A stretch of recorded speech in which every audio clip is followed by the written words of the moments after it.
ಓಂ ಗುರುಭ್ಯೋ ನಮಃ ಹರಿ ಓಂ. ನಮಸ್ಕಾರ, ವೆಲ್ಕಮ್ ಟು ವಾಸ್ತುಜ್ಯೋತಿ ಕಾರ್ಯಕ್ರಮಕ್ಕೆ ಸುಸ್ವಾಗತಗಳು.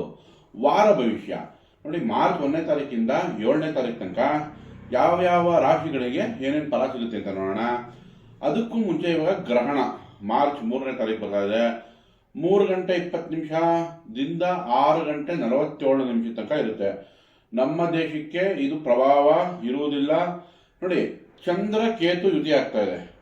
ಕುಂಭ ರಾಶಿಯಲ್ಲಿ ಸೂರ್ಯ ರಾಹು ಬುಧ ಕುಜ ಇದೆ. ಸಿಂಹ ರಾಶಿಯಲ್ಲಿ ಕೇತು ಚಂದ್ರ ಯುತಿ ಆಗ್ತಾ ಇದೆ.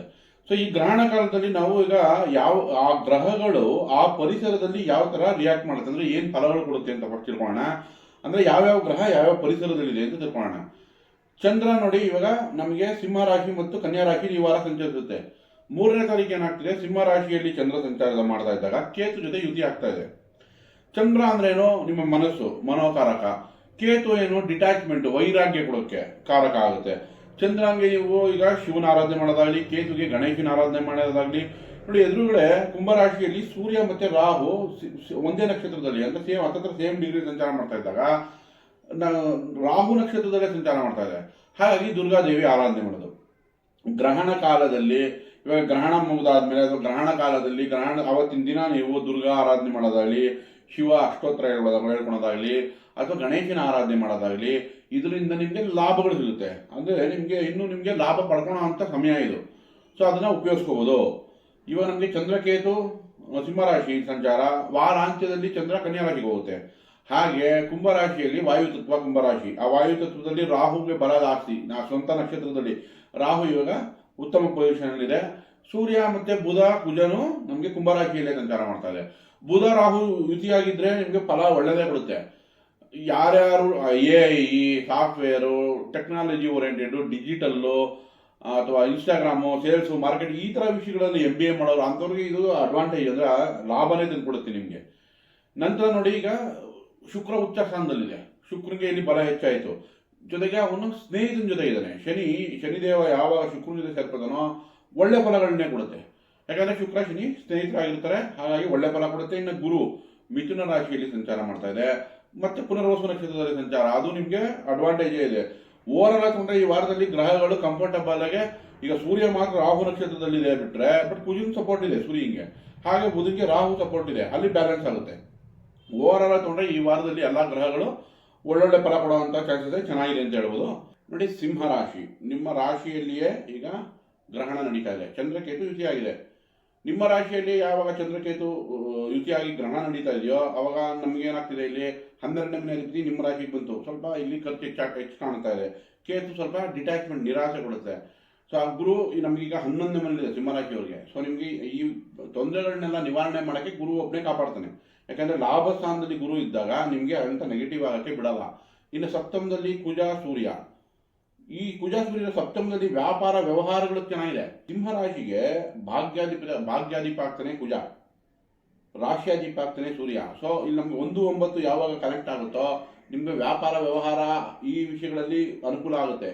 ಬಟ್ ಕೋಪತಾಪನೂ ಜಾಸ್ತಿ ಆಗುತ್ತೆ. ಯಾಕಂದ್ರೆ ಕುಜ ರವಿ ಎರಡೂ ಕೋಪ ಕೊಡುತ್ತೆ, ರಾಹು ಅದನ್ನು ಜಾಸ್ತಿ ಮಾಡಿಬಿಡುತ್ತೆ. ಸೊ ಹಾಗಾಗಿ ಒಂದು ಆರೋಗ್ಯದಲ್ಲಿ ಎಚ್ಚರಿಕೆ ವಹಿಸಬೇಕು, ಎರಡನೇ ಕೋಪತಾಪಗಳನ್ನ ಕಡಿಮೆ ಮಾಡ್ಕೋಬೇಕು. ವ್ಯಾಪಾರ ವ್ಯವಹಾರ ಕೆಲಸಗಳು ಚೆನ್ನಾಗೇ ನಡ್ಕೊಂಡು ಹೋಗುತ್ತೆ, ಏನು ಚಿಂತೆ ಇಲ್ಲ. ಇನ್ನು ಚಂದ್ರ ನಿಮಗೆ ನಿಮ್ಮ ರಾಶಿಯಲ್ಲಿ ಸಂಚಾರ ಮಾಡ್ತಾ ಇದೆ. ಹಾಗಾಗಿ ಉತ್ಸಾಹ ಉಲ್ಲಾಸ ಈ ವಾರದಲ್ಲಿ ಖಂಡಿತ ಚೆನ್ನಾಗಿರುತ್ತೆ. ವಾರಾಂತ್ಯದಲ್ಲಿ ಸ್ವಲ್ಪ ಆರೋಗ್ಯದಲ್ಲಿ ಎಚ್ಚರಿಕೆ ವಹಿಸಬೇಕು. ನಂತರ ನೋಡಿ, ನಿಮ್ಗೀಗ ಸಿಂಹರಾಶಿಯವರಿಗೆ ಅಷ್ಟಮದಲ್ಲಿ ಶುಕ್ರ ಶುಭ ಸುದ್ದಿ ಕೊಡುತ್ತೆ. ಏನಾದರೂ ಈ ವಾರದಲ್ಲಿ ನಿಮಗೆ ಶನಿ ಜೊತೆ ಸೇರ್ಕೊಂಡಿದೆ, ಸ್ವಲ್ಪ ಒತ್ತಡಗಳಾಗ್ಬೋದು, ಕೆಲಸ ಕಾರ್ಯಗಳು ಸ್ವಲ್ಪ ನಿಧಾನ ಆದ್ರೂ ಕೆಲಸ ಆಗುತ್ತೆ, ಏನು ಚಿಂತೆ ಇಲ್ಲ. ಶನಿಗೋಸ್ಕರ ನೀವು ರಾಮರಕ್ಷಕ ಸ್ತೋತ್ರಗಳು ಹೇಳ್ಕೊಳ್ಳೋದ್ರಿಂದ ನಿಮಗೆ ಅನುಕೂಲ ಆಗುತ್ತೆ.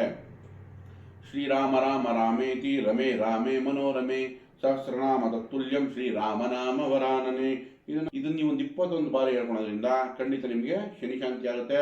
ಅಥವಾ ಕಬ್ಬಿಣದ ಯಾವುದಾದ್ರೂ ಟೂಲ್ಸು, ಒಂದು ಸ್ಪ್ಯಾನರ್, ಒಂದು ಮೆಕ್ಯಾನಿಕ್ ಕೊಟ್ಟರು ಆಗುತ್ತೆ. ಅಥವಾ ಒಂದು ಬಾಂಡ್ಲಿ ಬರುತ್ತೆ ಹಾರ್ಡ್ವೇರ್ ಶಾಪಲ್ಲಿ, ಆ ಕಬ್ಬಿಣದ ಬಾಂಡ್ಲಿಯನ್ನು ಮನೆ ಕಟ್ಟೋರಿಗೆ ದಾನ ಮಾಡೋದ್ರಿಂದ ಆದರೂ ಕೂಡ ಶನಿ ಶಾಂತಿ ಆಗುತ್ತೆ. ಅಥವಾ ಹನುಮಾನ್ ಚಾಲಿಸ ಹೇಳ್ಕೊಳ್ಳಿ, ಯಾವ್ದಾನ ಒಂದನ್ನು ಮಾಡೋದ್ರಿಂದ ಕೂಡ ಶನಿ ಶಾಂತಿ ಆಗುತ್ತೆ. ಈ ವಾರದ ವಿಶೇಷತೆಯಲ್ಲಿ ಕೆಲಸ ಕಾರ್ಯಗಳಿಗೆ ಚಿಂತೆ ಇಲ್ಲ, ಸ್ವಲ್ಪ ಆರೋಗ್ಯದ ಕಡೆ ಕೋಪತಾಪ ಕಡಿಮೆ ಮಾಡೋ ಕಡೆ ಗಮನ ಕೊಡಬೇಕು, ಒಳ್ಳೆಯದಾಗಿ. ಕನ್ಯಾ ರಾಶಿ ನೋಡಿ, ನಿಮ್ಮ ರಾಶಿಗೆ ಈ ವಾರದಲ್ಲಿ 12ನೇ ಮನೆಯಲ್ಲಿ ನಿಮಗೆ ಗ್ರಹಣ ನಡೀತಾ ಇದೆ. 11ನೇ ಅಧಿಪತಿ 12ಕ್ಕೆ ಚಂದ್ರ ಬಂದು 12ರಲ್ಲಿ ಕೇತು ಬಂದಾಗ ಯಾವುದಾನ ಸಮುದ್ರದಲ್ಲಿ ತೀರ್ಥಕ್ಷೇತ್ರಗಳಿರುತ್ತಲ್ಲ ಅಲ್ಲಿಗೆ ಭೇಟಿ ನೀಡಿ ನಿಮಗೆ ಅನುಕೂಲ ಆಗುತ್ತೆ. ನೋಡಿ, ನಿಮಗೆ ಶುಕ್ರ ಭಾಗ್ಯಾದೀಪ, 2ನೇ ಕುಟುಂಬಾದೀಪ, 9ನೇ ಅಧಿಪತಿ ಶುಕ್ರ ನಿಮ್ಮ ರಾಶಿನೇ ನೋಡ್ತಾ ಇದೆ. ಯಾವಾಗ ಭಾಗ್ಯಾದೀಪ ನಿಮ್ಮ ರಾಶಿ ನೋಡುತ್ತೋ ಅದು ಪ್ರೊಟೆಕ್ಟ್ ಮಾಡೋದು. ಹೆಂಗೆ ಗುರು ಪ್ರೊಟೆಕ್ಟ್ ಮಾಡುತ್ತೋ ಅಂದರೆ ಗುರು ಹೆಂಗೆ ನಿಮಗೆ ಆಶೀರ್ವಾದ ಕೊಡುತ್ತೋ ಹಾಗೆ ಶುಕ್ರ ಕೂಡ ಆಶೀರ್ವಾದ ಕೊಡುತ್ತೆ. ಶುಕ್ರ ಬಲ ಇದ್ರೂ ನಮಗೆ ಗುರು ಬಲ ಇದ್ದಾಗೆ. ಹಾಗೆ ಶುಕ್ರನ ಬಲ ಇದೆ ನಿಮಗೆ. ಹಾಗೆ ನಿಮ್ಮ ಸ್ನೇಹಿತ ನೋಡಿ, ಶನಿ ಕೂಡ ನಿಮ್ಮ ಸ್ನೇಹಿತನೇ ಆಗ್ತಾರೆ. ಕನ್ಯಾ ರಾಶಿಗೆ ಬುಧ ಅಧಿಪತಿ, ಬುಧನಿಗೆ ಶನಿ ಸ್ನೇಹಿತನಾಗಿರೋದ್ರಿಂದ ಶನಿನೂ ನಮಗೆ 7ರಲ್ಲಿ ದಿಗ್ಬಲ ಇದೆ. ಸೊ ಹಾಗಾಗಿ ಶನಿ ಆಗಲಿ ಶುಕ್ರರಾಗಲಿ ಯಾವುದೇ ರೀತಿ ನಿಮಗೆ ತೊಂದರೆ ಆಗದಿರೋ ಥರ ನೋಡ್ಕೋತಾರೆ, ಏನು ಚಿಂತೆ ಇಲ್ಲ. ಹಾಗೆ 6ನೇ ಮನೆಯಲ್ಲಿ ಶತ್ರು ಸ್ಥಾನದಲ್ಲಿ ರಾಹು ಇದೆ, ಕುಜ, ರವಿ, ಬುಧ 4 ಗ್ರಹಗಳು 6ನೇ ಮನೆಯಲ್ಲಿ ಅತ್ಯುತ್ತಮ ರಿಸಲ್ಟ್ ಕೊಡುತ್ತೆ. ರಾಹು ನಕ್ಷತ್ರದಲ್ಲೇ ಇದೆ. ಹಾಗಾಗಿ ಹೆಚ್ಚಿನ ಫಲಗಳನ್ನ ನಿರೀಕ್ಷಿಸ್ಬೋದು. ಶತ್ರುಗಳ ಮೇಲೆ ವಿಜಯ, ಓವರಾಲ್ ತುಂಬ ಚೆನ್ನಾಗಿದೆ. ಏನಂದರೆ ಸರ್ಕಾರಿ ಕೆಲಸಗಳು ಸ್ವಲ್ಪ ನಿಧಾನ ಆಗ್ಬೋದು ಈ ವಾರದಲ್ಲಿ. ಕಾರಣ ಏನಕ್ಕೆ ಅಂದರೆ ರಾಹು ಜೊತೆ ಇರೋದ್ರಿಂದ. ಬಟ್ ಆದರೂ ನಿಮ್ಮ ದಶಾಭುಕ್ತಿ ಚೆನ್ನಾಗಿ ನಡೀತಿದ್ರೆ, ಇವಾಗ ಜನರಲಿ ಕನ್ಯಾ ರಾಶಿಯವರಿಗೆ ಗುರು ದಶೆ ಇಲ್ಲ ಶನಿ ದಶೆ ನಡೀತಿರುತ್ತೆ. 35 ವರ್ಷದಿಂದ ಒಂದು 55-60 ವರ್ಷದವರೆಗೂ ಗುರು ಮತ್ತೆ ನಿಮಗೆ ಕನ್ಯಾ ರಾಶಿಯವರಿಗೆ 4 ಕೇಂದ್ರಾಧಿಪತಿ ಆಗ್ತಾನೆ, ಶನಿ ಮತ್ತೆ ಪೂರ್ವ ಪುಣ್ಯಾಧಿಪತಿ ಆಗ್ತಾನೆ. ಸೊ ಹಾಗಾಗಿ ಈ ದಶಾಲಾಡು ಚೆನ್ನಾಗಿರೋದ್ರಿಂದ ನಿಮಗೆ ಅನುಕೂಲಕರವಾಗಿ ಇರುತ್ತೆ. ಇನ್ನು ವಿದ್ಯಾಭ್ಯಾಸದವರನ್ನ ತೊಗೊಂಡ್ರೆ ರಾಹುದೇ ನಡೀತಿರುತ್ತೆ. ಸೊ 6ನೇ ಮನೆಯಲ್ಲಿ ಅದು ಚೆನ್ನಾಗಿ ರಿಸಲ್ಟ್ ಕೊಡುತ್ತೆ. ಓವರಾಲ್ ಕನ್ಯಾ ರಾಶಿಯವರಿಗೆ ಈ ವಾರದಲ್ಲಿ ಚಿಂತೆ ಮಾಡೋಂಥ ಅವಶ್ಯಕತೆ ಇಲ್ಲ. ಆದ್ರೂ ನಮಗೆ ಯಾವಾಗ ರಾಹು ಸೂರ್ಯ ಜೊತೆ ಇದೆ, ಕುಜ ಸೂರ್ಯ ಜೊತೆ ಇದೆ, ಸ್ವಲ್ಪ ಓವರ್ ಇಂಟು ಅಂದರೆ ನಿಮಗೆ ಆಪರ್ಚುನಿಟಿ ಜಾಸ್ತಿ ಸಿಗುತ್ತೆ. ಅದರಲ್ಲಿ ನೀವು ತಪ್ಪು ದಾರಿ ಹಿಡಿಬಾರ್ದು. ಸ್ವಲ್ಪ ಯೋಚನೆ ಮಾಡಿ ಕೆಲಸ ಮಾಡಿ. ಈ ಗ್ರಹಣದ ಸಮಯನ ಉಪಯೋಗಿಸ್ಕೊಳ್ಳಿ. ಈ ಗ್ರಹಣದಲ್ಲಿ ದುರ್ಗಾದೇವಿ ಆರಾಧನೆ ಮಾಡಿ, ಆಗ ರಾಹು ಶಾಂತಿನೂ ಆಗುತ್ತೆ. ಶಿವನಿಗೆ ಜಲಾಭಿಷೇಕ ಮಾಡಿ ಅಥವಾ ಶಿವನ ಅಷ್ಟೋತ್ತರಗಳು ಹೇಳ್ಕೊಳ್ಳಿ, ಅದರಿಂದ ನಿಮಗೆ ಮನೋಬಲ. ಯಾಕಂದರೆ ನಿಮಗೆ 11ನೇ ಅಧಿಪತಿ ಚಂದ್ರ. ಸೊ ಚಂದ್ರನ ಆರಾಧನೆ ಮಾಡೋದು ಅಥವಾ ತಾಯಿ ಆರಾಧನೆ ಮಾಡೋದು, ಇದರಿಂದ ನಿಮಗೆ ಮನೋಬಲ ಹೆಚ್ಚುತ್ತೆ ಶಿವನ ಆರಾಧನೆ ಮಾಡೋದ್ರಿಂದ. ಯಾವುದಾದ್ರು ಧರ್ಮಕ್ಷೇತ್ರಗಳಿಗೆ ಭೇಟಿ ಕೊಟ್ಟು ಬನ್ನಿ. ಯಾಕಂದರೆ 12ನೇ ಮನೆ ಕೇತು ಇದ್ರೆ ಅದರಲ್ಲೂ ತಾಯಿ ದೇವಸ್ಥಾನಗಳು ಹೋಗೋದ್ರಿಂದ ಇಲ್ಲಿ ರಾಹು ಚಂದ್ರ ಎರಡೂ ಪರಿಹಾರ ಆಗುತ್ತೆ. ಕೇತು ಕೇಳ್ತಾ ಇರೋದು ನೀವು ಬನ್ನಿ ಅಂತ, ಧರ್ಮಕ್ಷೇತ್ರಕ್ಕೆ ಭೇಟಿ ಮಾಡಿ ಅಂತ. ಅದೇ ನೀವು ತಾಯಿ ದೇವಸ್ಥಾನಕ್ಕೆ ಹೋಗಿ ರೌಂಡ್ ಬಂದರೆ ಅಥವಾ ಶಿವನ ದೇವಸ್ಥಾನಕ್ಕೆ ಹೋಗಿ ಬಂದರೆ ಅದೇ ಪರಿಹಾರ ಆಗುತ್ತೆ ಈ ವಾರದಲ್ಲಿ. ನಂತರ 6ನೇ ಮನೆಯಲ್ಲಿ ನಿಮಗೆ ಶತ್ರುಗಳ ಮೇಲೆ ವಿಜಯ ಕೊಡ್ತಾ ಇದೆ. 7ರಲ್ಲಿ ಶನಿ ಕೆಲಸದಲ್ಲಿ ಸ್ಟೆಬಿಲಿಟಿ ಕೊಡುತ್ತೆ. ಶುಕ್ರನು ನಿಮಗೆ 2 ಮತ್ತು 9ನೇ ಮನೆ ಅಧಿಪತಿ ಕೇಂದ್ರಕ್ಕೆ ಬಂದು ನಿಮ್ಮ ರಾಶಿ ನೋಡ್ತಾ ಇದೆ. ವ್ಯಾಪಾರ ವ್ಯವಹಾರಗಳಲ್ಲೂ ಅಭಿವೃದ್ಧಿ ಕೊಡುತ್ತೆ.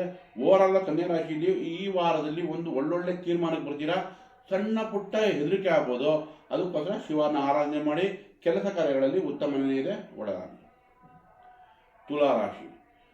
ತುಲಾರಾಶಿಯವರಿಗೆ 11ನೇ ಮನೆಯಲ್ಲಿ ಗ್ರಹಣ ನಡೀತಾ ಇದೆ, ಲಾಭ ಸ್ಥಾನದಲ್ಲಿ ಚಂದ್ರಕೇತು. ಸ್ವಲ್ಪ ವೈರಾಗ್ಯ ಜಾಸ್ತಿ ಆಗ್ಬೋದು. 11 ಅಂದರೆ ಜಾಸ್ತಿ ಮಾಡೋದು, ಸ್ವಲ್ಪ ವೈರಾಗ್ಯ ಜಾಸ್ತಿ ಮಾಡ್ಬೋದು. ಆದರೆ ಗುರು ದೃಷ್ಟಿ ನಿಮ್ಮ ರಾಶಿ ಮೇಲೆ ಇದೆ. ಸೊ ಹಾಗಾಗಿ ಅದೇನು ಚಿಂತೆ ಮಾಡೋಂಥ ಅವಶ್ಯಕತೆ ಇಲ್ಲ. ಪಂಚಮದಲ್ಲಿ ಸೂರ್ಯ ರಾಹು ಕಾಂಬಿನೇಷನು. ಮಕ್ಕಳ ವಿಚಾರದಲ್ಲಿ ಎಚ್ಚರಿಕೆ ವಹಿಸಬೇಕು. ಮಕ್ಕಳು ಹಠ ಮಾಡೋದು, ಮಕ್ಕಳು ಹೇಳಿದ ಮಾತು ಕೇಳದೇ ಇರೋದು, ಅಥವಾ ನಿಮಗೆ ಅಜೀರ್ಣ ಜಾಸ್ತಿ ಆಗ್ಬೋದು. ಈಗ ಮಧ್ಯ ಮುಹೂರ್ತಗಳು ಜಾಸ್ತಿ, ಸೊ ಡಯಟ್ ಹಾಳು ಮಾಡ್ಕೊಂಡಿರ್ತೀರ. ಹಾಗಾಗಿ ಡಯಟ್ ಕಡೆ ಗಮನ ಕೊಡಿ, ಹೊಟ್ಟೆ ಕಡೆ ಗಮನ ಕೊಡಿ, ಆರೋಗ್ಯದ ಕಡೆ ಗಮನ ಬೇಕಾಗುತ್ತೆ. ಇನ್ನು ಅದು ಬಿಟ್ಟರೆ ಬೇರೆ ರೀತಿ ನಿಮಗೆ ನೆಗೆಟಿವ್ ಇರಲ್ಲ. ಯಾಕಂದರೆ ನೋಡಿ, 6ನೇ ಮನೆ ನೋಡಿ ಸ್ಥಾನ ಬದಲಾವಣೆ ಆಗ್ಬೋದು. ತುಲಾರಾಶಿಯವರಿಗೆ 6ನೇ ಮನೆ ಶುಕ್ರ ಹೋಯಿತು. ನಿಮ್ಮ ರಾಶಿಯಾದೀಪ ಯಾವಾಗ 6ನೇ ಮನೆಗೆ ಹೋಗುತ್ತೋ ಕೆಲಸದಲ್ಲಿ ಬದಲಾವಣೆ ಆಗೋ ಚಾನ್ಸಸ್ ಇರುತ್ತೆ. ಸಾಮರಸ್ಯದಲ್ಲಿ ಕೊರತೆ ಬರುತ್ತೆ, ಪತಿ ಪತ್ನಿ ಸಾಮರಸ್ಯದಲ್ಲಿ ಕೊರತೆ ಬರುತ್ತೆ. ಮತ್ತು ನಮಗೆ ಬುಧ ಯಾವಾಗ ಪಂಚಮದಲ್ಲಿ ಸಂಚಾರ ಮಾಡ್ತಾ ಇದೆಯೋ ಮಕ್ಕಳ ವಿದ್ಯಾಭ್ಯಾಸದಲ್ಲಿ ಸ್ವಲ್ಪ ಈ ವಾರದಲ್ಲಿ ಸ್ವಲ್ಪ ಹಿನ್ನಡೆ ಬರುತ್ತೆ. ಸೊ ಅದ್ರ ಕಡೆ ಆದರೂ ಗುರು ದೃಷ್ಟಿ ನೋಡಿ ನಿಮಗೆ ಕುಂಭರಾಶಿ ಮೇಲೆ ಬೀಳ್ತಿದೆ. ಈ 4 ಗ್ರಹಗಳು ಈ ಯಾವಾಗ ಸೂರ್ಯ ರಾಹು ಬುಧ ಕುಜ ನಿಮಗೆ ಪಂಚಮದಲ್ಲಿದೆ, ಅದ್ರ ಮೇಲೆ ಗುರು ದೃಷ್ಟಿ ಬೀಳ್ತಾ ಇರೋದ್ರಿಂದ ರಾಶಿ ಮೇಲೂ ಗುರು ದೃಷ್ಟಿ ಇದೆ. ಹಾಗಾಗಿ ಅದು ಬ್ಯಾಲೆನ್ಸ್ ಮಾಡುತ್ತೆ. ಇದನ್ನು ನೀವು ಒಂದು ಎಕ್ಸ್ಪೀರಿಯನ್ಸ್ ಫೀಲ್ ಮಾಡ್ಕೋಬೋದು ಅಷ್ಟೇ, ಸಣ್ಣ ಪುಟ್ಟ. ಬಟ್ ಅದು ಗುರು ದೃಷ್ಟಿ ಬೀಳೋದ್ರಿಂದ ಅದು ಪರಿಹಾರ ಆಗುತ್ತೆ. ಸೊ ಓವರಾಲ್ ಆಗಿ ತೊಗೊಂಡ್ರೆ ನಿಮಗೆ ಹೊಟ್ಟೆ ಭಾಗ ಡಯಟು ಅದ್ರ ಬಗ್ಗೆ ಗಮನ ಕೊಡಿ. ಇನ್ನು ಓವರಾಲ್ ಚೆನ್ನಾಗಿದೆ ತುಲಾರಾಶಿಯವರಿಗೆ, ಒಳ್ಳೆಯದಾಗಲಿ. ವೃಶ್ಚಿಕ ರಾಶಿ ನೋಡಿ, ವೃಶ್ಚಿಕ ರಾಶಿ ಇಲ್ಲಿ ಕರ್ಮಸ್ಥಾನದಲ್ಲಿ ಚಂದ್ರಕೇತು. ಯಾವಾಗ ಇಲ್ಲಿ ಗ್ರಹಣ ನಡೀತಾ ಇದೆಯೋ ನಮಗೆ ಸಿಂಹರಾಶಿಯಲ್ಲಿ ಕರ್ಮಾಧಿಪತಿ ಸೂರ್ಯ ಬಂದು ಕೇಂದ್ರ 4ನೇ ಮನೆಯಲ್ಲಿದೆ. ಸೊ ಹೀಗಾಗಿ ಕೆಲಸದಲ್ಲಿ ಏನಾದರೂ ಬದಲಾವಣೆ, ಕೆಲಸದಲ್ಲಿ ಸ್ವಲ್ಪ ನಿರಾಸಕ್ತಿ, ಒಂಥರ ಡಿಟ್ಯಾಚ್ಮೆಂಟು, ಅಥವಾ ಕೆಲಸದಲ್ಲಿ ಏನಾದರೂ ಬದಲಾವಣೆಗೆ ಪ್ರಯತ್ನ ಪಡ್ತೀರಾ. ಸುಖ ಸ್ಥಾನದಲ್ಲಿ ರಾಹು ಇದೆ. 4ನೇ ಮನೆಯಲ್ಲಿ ರಾಹು ಸೂರ್ಯ ಕುಜ ಎಲ್ಲ ಇರೋದ್ರಿಂದ ಪ್ರಾಪರ್ಟಿ ವಿಷಯ ಚೆನ್ನಾಗಿದೆ. ಹೊಸ ಪ್ರಾಜೆಕ್ಟ್ ಸಿಗೋಕ್ಕೂ ಚೆನ್ನಾಗಿದೆ. 4 ಮನೆ ತಗೋಬೇಕು, ಫ್ಲಾಟ್ ತಗೋಬೇಕು, ಇದಕ್ಕೆಲ್ಲ ಈಗ ಅನುಕೂಲ ಮಾಡಿಕೊಡುತ್ತೆ. ಈಗ ನೋಡಿ, ನೆಕ್ಸ್ಟ್ ಒಂದು 3 ತಿಂಗಳಿಗೆ 4 ತಿಂಗಳಿಗೆ ಗುರುಬಲ ಬರುತ್ತೆ ನಿಮಗೆ, ಭಾಗ್ಯ ಗುರು. ಸೊ ಅದಕ್ಕೆ ಇವಾಗ ಅದಕ್ಕೆ ಫೌಂಡೇಶನ್ ಆಗ್ತಾ ಇರ್ತೀರ ನಿಮ್ಗೆ ಗೊತ್ತಿಲ್ಲದಂಗೆ. ಅದು ಒಳ್ಳೆಯದೇನೋ ಒಂದು ರೀತಿ. ಆದರೆ ಆದರೂ ಕೆಲಸದಲ್ಲಿ ಸಣ್ಣ ಪುಟ್ಟ ಡಿಟ್ಯಾಚ್ಮೆಂಟ್ ಬರ್ಬೋದು ಈ ವಾರದಲ್ಲಿ. ಅಂದರೆ ವೈರಾಗ್ಯ ಬರ್ಬೋದು, ಕೆಲಸ ಮಾಡೋಕ್ಕೆ ಇಂಟ್ರೆಸ್ಟ್ ಕಡಿಮೆ ಇರ್ಬೋದು. ಹಾಗಾಗಿ ಶಿವನ ಆರಾಧನೆ ಮಾಡೋದು ಉತ್ತಮ. ಬೀದಿ ನಾಯಿಗೆ ಆಹಾರ ಕೊಡಿ ಅಥವಾ ಮೆಡಿಟೇಷನ್ ಮಾಡಿ, ಧ್ಯಾನ ಮಾಡಿ, ಡೈರಿ ಬರೀರಿ. ಏನಾದರೂ ಬರವಣಿಗೆ, ಡೈರಿ ಬರೆಯೋದು, ಈ ಲೆಕ್ಕಾಚಾರ ಬರೆಯೋದು, ಇದೆಲ್ಲ ಬರವಣಿಗೆನೇ ನಮಗೆ ಕೇತು ಪರಿಹಾರ ಆಗುತ್ತೆ. ಅದರಿಂದ ವೃಶ್ಚಿಕ ರಾಶಿಗೆ ಅನುಕೂಲ ಆಗುತ್ತೆ. ನೋಡಿ, ಚಂದ್ರ ನಿಮಗೆ ನಿಮ್ಮ ರಾಶಿಯಲ್ಲಿ ನೀಚ ಆಗ್ತಾರೆ. ಹಾಗಾಗಿ ಅದೇ ಚಂದ್ರನ ಜೊತೆ ಕೇತು ಸೇರಿದ್ರೆ ಸ್ವಲ್ಪ ಎಮೋಷನ್ ಜಾಸ್ತಿ ಆಗುತ್ತೆ, ಡಿಟ್ಯಾಚ್ಮೆಂಟ್ ಜಾಸ್ತಿ ಆಗುತ್ತೆ. ಹಾಗಾಗಿ ಚಂದ್ರನಿಗೆ ಈಗ ಅನ್ನದಾನ ಮಾಡಿ, ಬಡವರಿಗೆ ನೀವು ಅನ್ನದಾನ ಮಾಡೋದ್ರಿಂದ ನಿಮಗೆ ಮನೋಬಲ ಹೆಚ್ಚುತ್ತೆ. ನಂತರ 4ನೇ ಮನೆಯಲ್ಲಿ ಸೂರ್ಯ, ರಾಹು, ಕುಜ, ಬುಧ 4 ಗ್ರಹಗಳು ಅಲ್ಲಿ ಮಿಲನ. ಬುಧ 4ನೇ ಮನೆಯಲ್ಲಿ ವಿದ್ಯಾಭ್ಯಾಸಕ್ಕೆ ಅನುಕೂಲ ಮಾಡಿಕೊಡುತ್ತೆ. ಜೊತೆಗೆ 11ನೇ ಮನೆ ಅಧಿಪತಿ ನಿಮಗೆ ಆಕಸ್ಮಿಕ ಲಾಭಗಳನ್ನು ತಂದುಕೊಡುತ್ತೆ. ಅಷ್ಟಮಾದೀಪನಾಗಿ 11ನೇ ಮನೆಯಲ್ಲಿ ಲಾಭಾದೀಪನಾಗಿ ಕೂಡ ನಿಮಗೆ ಲಾಭಗಳನ್ನೇ ತಂದುಕೊಡುತ್ತೆ. ಬುಧ ವಿದ್ಯಾಭ್ಯಾಸಕ್ಕಾಗ್ಬೋದು, ವ್ಯವಹಾರ ವ್ಯಾಪಾರಗಳಲ್ಲಿ, ಕಮರ್ಷಿಯಲ್ ಪ್ರಾಪರ್ಟಿ ಬೈ ಮಾಡೋಕ್ಕೆ ಎಲ್ಲ ರೀತಿ ಬುಧ ಅನುಕೂಲವಾಗಿದೆ. ಅದನ್ನು ಜಾಸ್ತಿ ಮಾಡೋಕ್ಕೆ, ಅನುಕೂಲಗಳನ್ನು ಜಾಸ್ತಿ ಮಾಡೋಕ್ಕೆ ರಾಹುನು ನಿಮ್ಗೆ ಅನುಕೂಲ ಮಾಡಿಕೊಡುತ್ತೆ. ಬಟ್ ಇಲ್ಲಿ ನಮಗೆ ಮಕ್ಕಳ ಆರೋಗ್ಯದಲ್ಲಿ ಎಚ್ಚರಿಕೆ ವಹಿಸಬೇಕು. ಯಾಕಂದರೆ ಬುಧ ರಾಹು ಕಾಂಬಿನೇಷನ್ನು ಹಣಕಾಸು ವ್ಯಾಪಾರ ವ್ಯವಹಾರಗಳಿಗೆಲ್ಲ ಚೆನ್ನಾಗಿರ್ಬೋದು, ಬಟ್ ಆರೋಗ್ಯದಲ್ಲಿ ಸ್ವಲ್ಪ ಜಾಸ್ತಿ ಮಾಡ್ಬೋದು ಪ್ರಾಬ್ಲಮ್ಗಳನ್ನ. ಅದಕ್ಕೆ ನಿಮಗೆ ರಾಹು ಶಾಂತಿ ಬೇಕು. ರಾಹುಗೋಸ್ಕರ ನೀವು ಅರ್ಧಕಾಯಂ ಮಹಾವೀರ್ಯಂ ಚಂದ್ರಾದಿತ್ಯ ವಿಮರ್ದನಂ ಸಿಂಹಿಕಾ ಗರ್ಭ ಸಂಭೂತಂ ತಂ ರಾಹುಂ ಪ್ರಣಮಾಮ್ಯಹಂ ಇದನ್ನು ಒಂದು 21 ಬಾರಿ ಹೇಳ್ಕೊಳೋದ್ರಿಂದ, ಉದ್ದಿನ ಬೇಳೆಯನ್ನು ದಾನ ಕೊಡೋದ್ರಿಂದ ಕೂಡ ನಮಗೆ ರಾಹು ಪರಿಹಾರ ಆಗುತ್ತೆ. ಓವರಾಲ್ ಹಾಕೊಂಡ್ರೆ ಕೆಲಸ ಕಾರ್ಯಗಳು ಚೆನ್ನಾಗಿದೆ. ಮಾನಸಿಕ ನೆಮ್ಮದಿಗೋಸ್ಕರ ಶಿವಾರಾಧನೆ, ದುರ್ಗಾರಾಧನೆ ಮಾಡಿದ್ರೆ ಓವರಾಲ್ ವೃಶ್ಚಿಕ ರಾಶಿಯವರಿಗೆ ಚೆನ್ನಾಗಿದೆ. ದಯವಿಟ್ಟು ಈ ವಿಡಿಯೋ ಇಷ್ಟ ಆಗಿದ್ದಲ್ಲಿ ಲೈಕ್ ಮಾಡಿ, ಶೇರ್ ಮಾಡಿ, ಸಬ್ಸ್ಕ್ರೈಬ್ ಮಾಡಿ. ಧನ್ಯವಾದಗಳು.